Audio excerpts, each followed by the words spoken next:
just for me. It's not your typical natural hair journey. Today, I am going to share how lupus started me on my hair journey and put me on the path to where I am right now.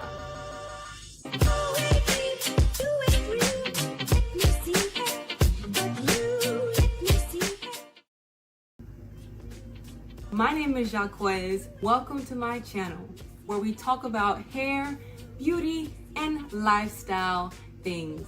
The sole reason why I started this YouTube channel is because people were asking me about my hair and how do you take care of it, when did you start your hair journey and all of that. I am going to share how lupus actually started my hair journey.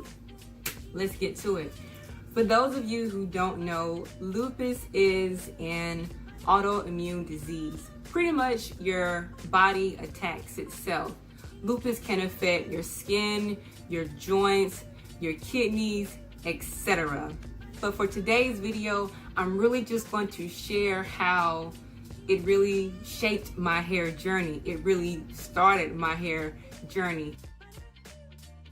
I was diagnosed with systemic lupus erythema,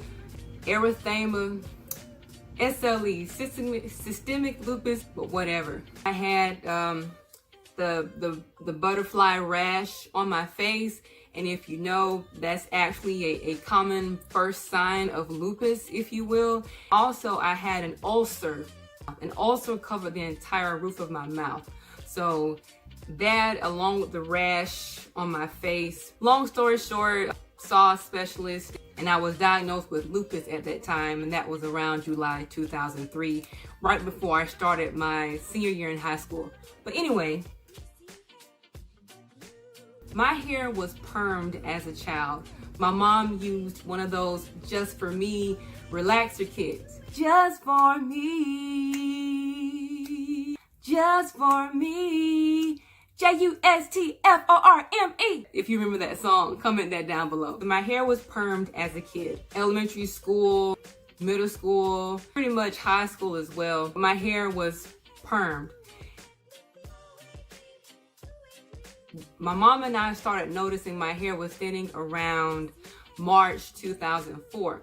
Noticed that my hair had started to thin at the top here. Now, mind you, this is my senior year in high school and my hair was permed. I played basketball and we won our high school state championship.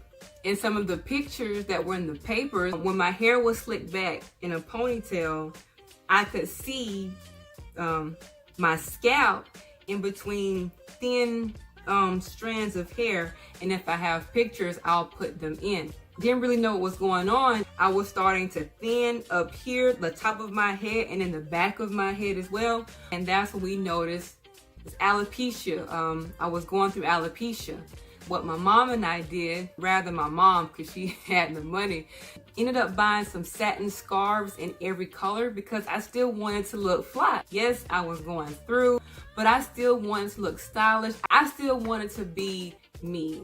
I actually still have some of those scarves. They were some satin scarves. Even had pink.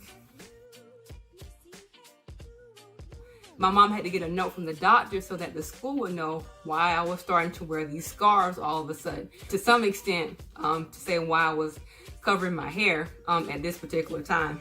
That's how I wore my hair. But praise God, I actually had a very short episode with alopecia. My hair actually started growing back in May 2004. And so as it grew back, when I would style my hair, I would actually try to use the hair that was still long to cover up those thinning, patchy areas. I had got a full ride to a Division I school to play basketball, so made the decision to actually cut my hair off.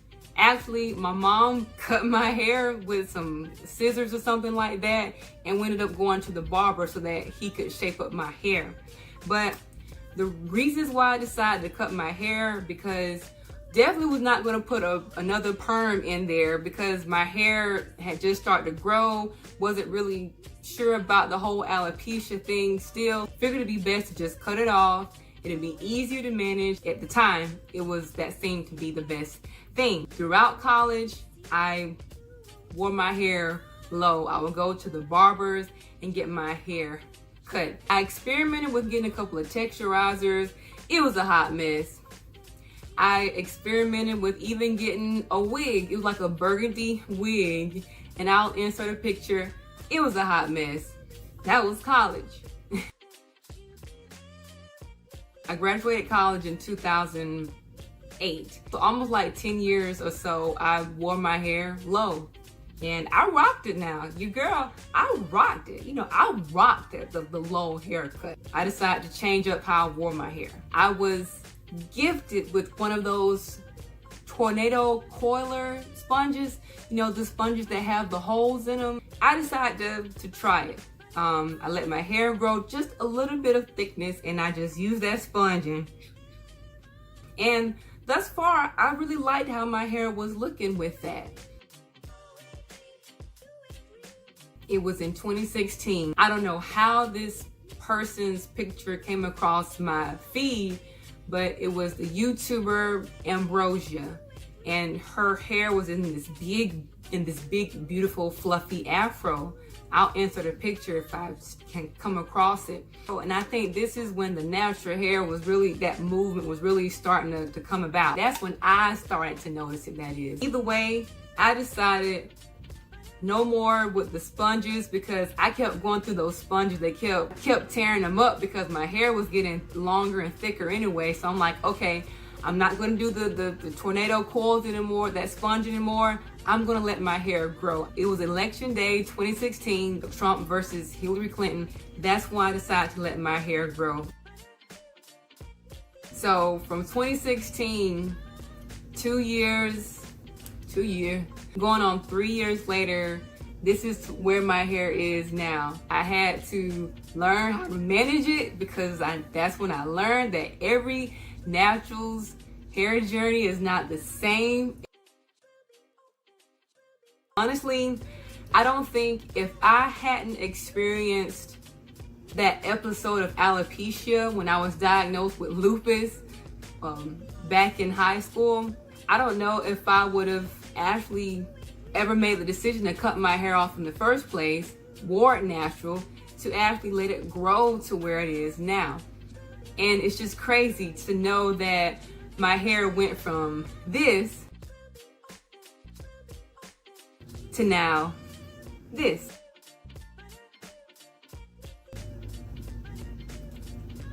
I don't have your typical hair care journey, but yeah, mine really started from being diagnosed with lupus. That's where my hair journey started. It's just like how they say, you don't look like what you've been through, literally. God took what the enemy meant for evil, and he turned it for good. You turned it for good. I actually may follow up this video with maybe a part 2 of how lupus also affected my joints. Was actually contemplating hip replacement surgery. That didn't happen. It affected my kidneys to where I had such an extreme buildup of fluid in my body, and they were actually considering putting me on dialysis. I think I will do a video on that. I have a lot of stories, a lot of things that I can share. Hopefully it can inspire, or even just to show that we don't look like what we've been through. Share this video and hopefully it can, we can learn together. Either way, stay tuned. I'll see you guys next week.